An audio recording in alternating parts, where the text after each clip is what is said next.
ध्यान करो। इष्ट देवताभ्यामी स्थापयामि नमः, कुल देवताभ्यामी स्थापयामि नमः। मंगलम भगवान विष्णु मंगलम गरुड़ध्वजे मंगलम पुंडरीकाक्षो मंगलायतनो हरि सर्वमंगल मांगल्ये शिवे सर्वाधिके श्री गौरी नारायणी नमस्तस्मै नमस्तस्मै नमस्तस्मै नमो नमः। सर्वदेव्य शांति ओम पृथ्वी शांति सूर्य शांति अग्नि देवताभ्यो शांति स्थान देवताभ्यो शांति श्री गुरु चरण कमलभ्यो शांति शांति ओम पृथ्वी शांति शांताकारं भुजगनाथं सर्वापरणं भगवान विष्णुभ्यामी स्थापयामि नमः। सर्वाभिदेव्य शांति सर्व इष्ट देवता शांति शांति भवन्तु। बोलो सत्यनारायण भगवान की जय, नर्मदा मैया की जय। प्रसाद को हाथ लगा दो, नाभ्यासीदं सबसे आइए 3 बार जल घुमा दो। प्राणायाम उदानासा सोमनासा नाभ्यासीदं सबसे नैवेद्यम प्राणायाम उदानासा सोमनापनाय स्वाहा स्वाहा। सर्वाभिदेव्य शांति शांति शांति भवन्तु। वेद शास्त्र एक किताब, एक फूल छोड़ दो, एक फूल में कुमकुम अक्षत लगाओ। वेद शास्त्र पूजितम प्रतिगहितामाभ्यो नमः। लो हाथ लगा दो। वेद शास्त्र पूजितम प्रतिगहितामाभ्यो नमः। सर्वो दिव्य शांति। हाथ में फूल कुमकुम अक्षत रख के बैठ जाओ। बोलो सत्यनारायण भगवान की जय, नर्मदा मैया की जय, स्थान के देवताओं की जय। क्या करेंगे? कहीं नहीं वो अलग की बोल रहे। थोड़ी देर रोज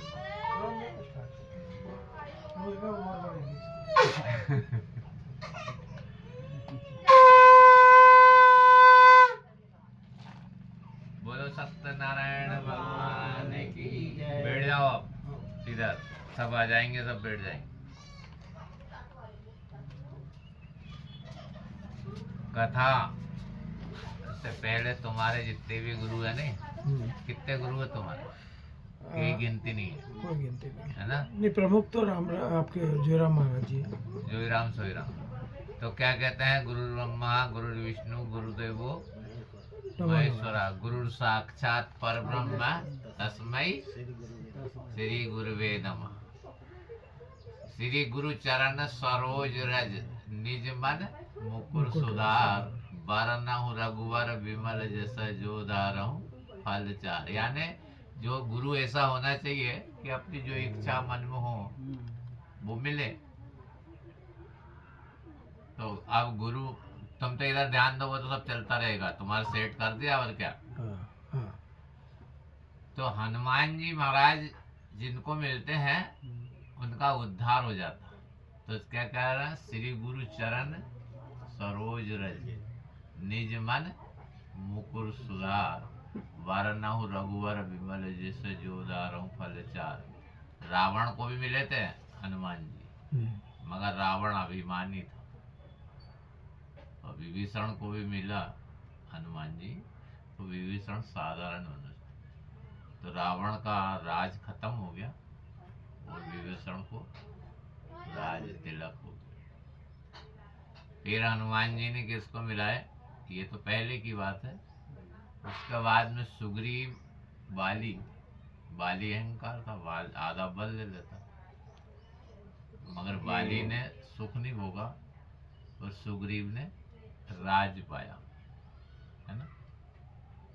तो जो हनुमान जी महाराज के द्वारा मिले जाते तो उसे भक्ति प्राप्त होती। भक्ति के प्रतीक हनुमान जी महाराज क्या है? पहले भगवान से अगर मिलना है तो पहले हनुमान जी से मिलो। हनुमान जी से मिलोगे। अब अपन कहते हैं ना, बेल चढ़े शिव जी मिले, गरुड़ चढ़े भगवान, सिंह चढ़े देवी मिले तो पूर्ण हो सकता। तो इन्होंने, बेल ने भी तपस्या की जब भगवान शिव का वाहन बने, गरुड़ ने भी तपस्या की तो भगवान विष्णु को वाहन बने, शेर ने भी तप किया, शेर ने, सिंह जो है, सिंह चढ़े देवी, वो खाने के चक्कर में माता पार्वती को 12 साल भूखा बैठा रहा, तो उसे भी क्या मिल गया? माँ भगवती का वाहन बनने का मौका मिले। तो तभी हर कथा में और हर जगह इनको अपन ध्यान कर। तो क्या कह रहा है, बेल चढ़े शिव जी मिले, गरुड़ चढ़े भगवान, सिंह चढ़े देवी मिले, तो पूरन हो सब काम। मंदिर में भी जाते हैं तो पहले घंटी बजाए, है ना। शिव मंदिर में जाओ तो पहले ये बेल पे ही जल चढ़ाओ, नंदीगण, है ना। तो इनको सबको जो दिया है वर्णन दिया, तो भगवान की कृपा का महत्व। रहने बंदा रहने तुम तो उसको ले जाओ, मस्ती करो बस। ले जाओ पे ध्यान बढ़ता है ना, हाँ? ध्यान बढ़ जाता है क्या। हाँ, तब भगवान की महिमा, सत्यनारायण का जो पूजन है, सत्यनारायण का पूजन भागवत जी बड़ी कि सत्यनारायण बड़े? भागवत जी बड़ी। ये सत्यनारायण बड़े भागवत जी से। वो कैसे, वो भी सुना। सतयुग में भगवान विष्णु, त्रेता में राम, द्वापुर में कृष्ण। तो 2 युग बीतने के बाद में कथा का महत्व है राजा परीक्षित ने अपने मोक्ष पाने के लिए। तो भागवत छोटी है और सत्यनारायण सतयुग से। ये कथा काहे की है?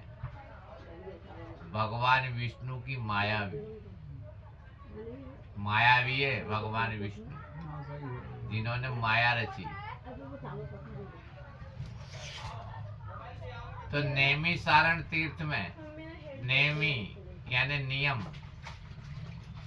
जो तुम रोज नियम से काम करते हो, हर कहीं भी पूजा करते हो। तो नेमी सारण तीर्थ में तो उनका 28,000 ऋषिगण। नेमी यानी नियम, सारण यानी वन। तो भगवान विष्णु ने अपने सुदर्शन से वो स्थान बनाया जहाँ ऋषि मुनि तप करते हैं। उसको कह दिया नेमी सारण तीर्थ में। तो उनका 28,000 ऋषिगण एकत्रित हुए। वो एकत्रित हो गए और देव ऋषि नारद सभी लोकों में घूमते घूमते मृत्युलोक में आए। तो मृत्युलोक में जब आए तो क्या देखा? सभी प्राणी दुखी हैं। दुखी क्यों है? इनको नियम मालूम नहीं है, भक्ति भाव पूजन। इसलिए मालूम नहीं है कि सतयुग में भगवान विष्णु थे। फिर भगवान विष्णु की तप किसने किया? माता कौशल्या ने। माता कौशल्या ने तप किया और राजा दशरथ ने भक्ति की। तो माता कौशल्या की विनती पर भगवान विष्णु को जब देखा तो क्या कहा माता कौशल्या? जैसे अभी इनकी जो पूजन है नहीं कि इनका पुत्र प्राप्त हुआ। तो पुत्र प्राप्त कब होते? भक्ति और श्रद्धा से। तो माता कौशल्या भय प्रगट कृपाला दीन दयाला, कौशल्या हर्षित महतारी मुन मन हारी अद्भुत रूप। तो ये इसका मतलब क्या? याद तो है। जब भगवान का तप किया तो भगवान ने दर्शन दे दिए। तो भगवान ने जब दर्शन दिए तो माता कौशल्या ने कहा कि इस रूप में मैंने थोड़ी मांगा, आपको तो बाल रूप मांगा। तो ये बचपना है नहीं, बाल भोग जिसको कहते हैं, वो कुछ नहीं समझते, वो तो उनका काम है। तो ऐसे भगवान विष्णु राम, भरत, लक्ष्मण और शत्रुघ्न के रूप में राजा को प्राप्त हुआ और माता कौशल्या। तो विष्णु भगवान ने इनकी सेवा भाव, शक्ति और भक्ति से राम बन गए। तो भगवान विष्णु सतयुग में, फिर भगवान राम त्रेता में। फिर वसुदेव देव की जो अभी तुम यदुवंशी कुल का कहना है ना, यदुवंशी कुल। तो भगवान राम अवतार कब लिया? दिन में रामनवमी के दिन, सबको मालूम है। तो दिन में अवतारित हुए, फिर वह भक्ति कौन आ गई? रात्रि देवी।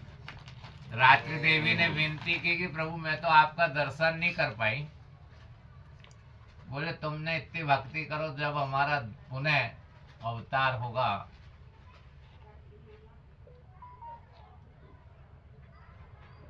द्वापुर में कृष्ण रूप, तो हम रात में ही जन्म, है ना, अवतार ले लेंगे। तो वसुदेव देव की और माता क्या नाम? नंद बाबा की पत्नी का यशोदा मैया। अब यशोदा मैया इनकी सबकी भक्ति से कृष्ण बन गए रात्रि में। तो रात्रि में क्यों लिया अवतार? क्यों लिया? इधर सूर्यवंश है तो दिन में हो गए सूर्यवंशी, रघुवंशी। अब रात्रि में जन्म लिया तो रात्रि में यदुवंशी, यदुकुल, ये यदुवंशी समाज। अब यदुवंशी समाज में घटपड़ क्यों हो रही? एक दूसरे में एकता क्यों नहीं? रात्रि में जन्म लिया तो चंद्रमा बढ़ता भी है और घटता भी है। सही अगर नियम से रहोगे, कथा तो होती है मगर कथा वो नहीं है, तुम्हारे आराध्य है। इसको मजाक में नहीं लेना। भगवान कृष्ण यदुवंशी के आराध्य है। तुम लिखते हो नहीं कि हम यदुवंशी कृष्ण, तो कृष्ण जैसे है क्या तुम? उन एक ही कमी है, कलाकार इधर की उधर जरूर कर दो, वो कला फूट फूट कर गई, मगर उस समय का आधार नहीं है। तो कृष्ण भगवान जो है ना यदुवंशी कुल, फिर यदुवंशी कुल में जो आप कह रहे हो ना भागवत सुनो, इधर ध्यान दो, वो तो सब चलते रहे। सुन रहा हूँ, इसी में सुन रहा हूँ मैं। तो भगवान ने, अभी आपने कहा कि भागवत नहीं, जब राजा परीक्षित न अभिमान में आकर अपने राज में तपस्या कर रहे ऋषि, तो वो गए शिकार के लिए या वन में घूमने। राजा प्यास लगी तो वो ऋषि तप कर रहे थे। उन्होंने कहा मेरे ही राज में आकर और मेरे ही को पानी नहीं पिला सकता, तो मरा हुआ सर्प गले में डाल दिया। उनके पुत्र को मालूम पड़ा तो वहीं जल लिया, और 7 दिन के अंदर तुम्हारी मृत्यु हो जाएगी। तो भागवत जी मोक्ष दिलाती है और सत्यनारायण, अन्न धन लक्ष्मी और सभी चीजों को प्राप्त कराती। ये भगवान विष्णु की कथा, और वो राजा परीक्षित मोक्ष की भागवत। तो भगवान श्री हरि विष्णु ने महिमा रची, तो सबने भक्ति भाव से, अब सर्व शास्त्र ज्ञाता 88,000 ऋषिगण, देव ऋषि नारद सभी लोकों में घूमते हुए आकर देखते हैं मृत्यु लोक में, तो मृत्यु लोक में सभी मंद बुद्धि, तो तुरंत विष्णु लोक पहुंचे भगवान मृत्यु लोक से। भगवान आपने कलयुग तो बनाया, मगर इसमें से वेद विद्या रहित मनुष्य है, इन्हें प्रभु भक्ति किस प्रकार मिलेगी?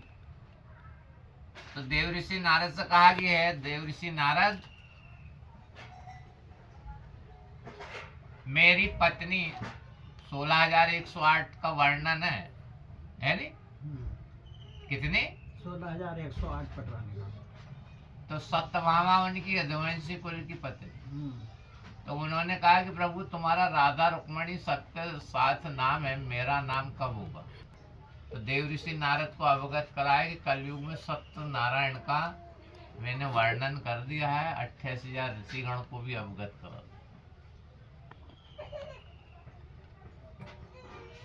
हानि लाभ जीवन मरण यश अपयश विधि हार। तो भगवान के हाथ में है सब, अपने हाथ में कुछ नहीं है। तो भगवान ने जो रचना रची है, भगवान ने जो रचना रची वो अपने लोगों के लिए तो उद्धार। फिर कलयुग में कहा क्या बताया, कथा कोई कैसे बनाया, छोटी सी 88,000 ऋषिगण को देव ऋषि नारद कथा का नेमी शरण तीर्थ में क्या वर्णन किया? सत्यनारायण का पूजन, सत्यभामा की विनती पर बोले इसको कथा को सभी को ज्ञान होना चाहिए। तो बोले केले का फल, घी, दूध, गेहूं को आटा सवाया करना, पहले अभी अपन ने गौरी गजानन का पूजन करना, फिर नवग्रह देवता का ध्यान करना। किनका?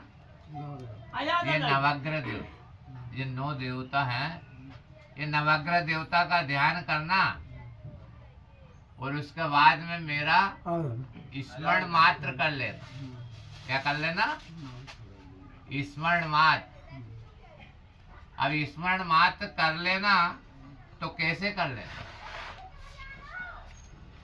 सच्चे भाव और श्रद्धा के साथ। सच्चे भाव श्रद्धा के साथ। तो सच्चा भाव कब होता है? जब अभी इनको जल दिया, केशवाय नमः, नारायणाय नमः, माधवाय नमः, यानी अच्छे कपड़े तो पहन लिए, सुंदर साड़ी भी पहन ली और सब अच्छे से बाकायदा चेहरा देखकर, मगर अंदर का विषय विकार करी वो 3 जल की, गोविंदाय नमः यानी केशवाय नमः, नारायणाय नमः, कि हमारा अंदर जो भाव है उसे शुद्ध कर दे, है ना? और फिर श्रद्धा भक्ति बढ़ाओ, फिर हम संतन आपकी सेवा कर सकते। ऐसा 88,000 ऋषिगण, मैं ही बैठ जाऊं। अब 88,000 ऋषिगण सर्वशास्त्र ज्ञाता उस समय थे। अब यही का यही कलयुग में ब्राह्मण के द्वारा कथा का वर्णन करते और तुम जैसे सज्जन सुनकर अपना जीवन को कृतार्थ बनाते हैं। तो इसमें साफ लिखा है रामायण में कि केवल कलयुग नाम आधारा। तो ना तो हम यहाँ भगवान है, ना अपने पास दृष्टि है और ना अपन इतनी श्रद्धा भाव से भगवान का गुणानुवाद कर सकते। एक खाली नियम मात्र है। तो नियम मात्र सच्चे भाव के साथ में जो भगवान का आह्वान करते हैं, फिर क्या कह रहे हैं? मंगलम भगवान विष्णु, मंगलम गरुड़ध्वजे, मंगलम पुंडरीकाक्ष, मंगलायतनो हरि, सर मंगले मांगले साधिके गौरी नारायण। यानी माँ भगवती का भी, माँ पार्वती और माता लक्ष्मी और सभी की शक्ति से जो माँ भगवती का रूप रखा, उनका भी वर्णन करते हुए एक घड़ी आधी घड़ी, यानी थोड़ी देर सच्चे भाव से भगवान का अगर आप सत्यनारायण का भी पूजन करोगे तो इस लोक में सुख भोग कर अंत में मोक्ष हो जाओगे। तो मोक्ष कैसे? मोक्ष का साधन क्या है? मोक्ष का साधन क्या है? भक्ति और नाम। यानी श्रद्धा भक्ति बढ़ाओ, है? श्रद्धा भक्ति बढ़ाओ, संतन की सेवा। उनको जहाँ आसन दे दे, लाड़ी बैठी उनकी, यहाँ बैठ जाएंगे। कहीं दे दे जे बोरी बोरी नहीं, 10 लोग उठा लो। जे है नहीं यहाँ। चलो उठो। तो भगवान की कथा का थोड़े समय में पुण्य की प्राप्ति वाला भगवान जानते हैं कि किसी के पास समय नहीं है। सतयुग में 1 लाख वर्ष उम्र रहती थी, फिर 1 शून्य हटाते 10,000, उन्होंने कहा 5,000 वर्ष तपस्या की तो 10,000 वर्ष, फिर 1 शून्य हटा दी तो 1,000, फिर कलयुग में 1 शून्य हटा दी तो 100 वर्ष। 100 वर्ष वही आदमी जिएगा जिसका खान पान नियम संयम सच्चा है वो। तो भगवान ने समय अनुसार सब उम्र भी देते गए। क्या देते गए? उम्र भी देते गए। अब अपन कमा की पहले इतनी उम्र थी, तो इतनी उम्र इसलिए दी थी कि वो इतने दिन भक्ति कर।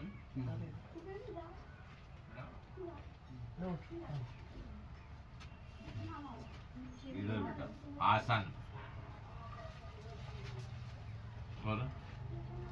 तो कथा का महत्व ये है। काय का?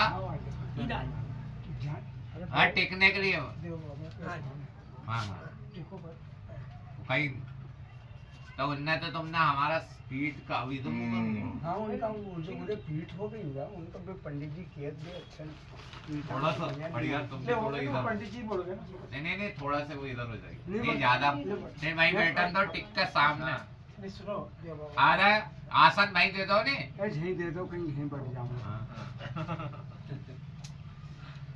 तो पहला अध्याय में भगवान का तो लोग कहते हैं कि कथा अभी पत्रकार से पूछे थे भागवत जी बड़ी तो फिर पत्रकार साहब मालूम पड़ा क्या बड़ा कि उसी बिछाना में ही देगा बैठो पहले बिछा दो और फिर आ जाओ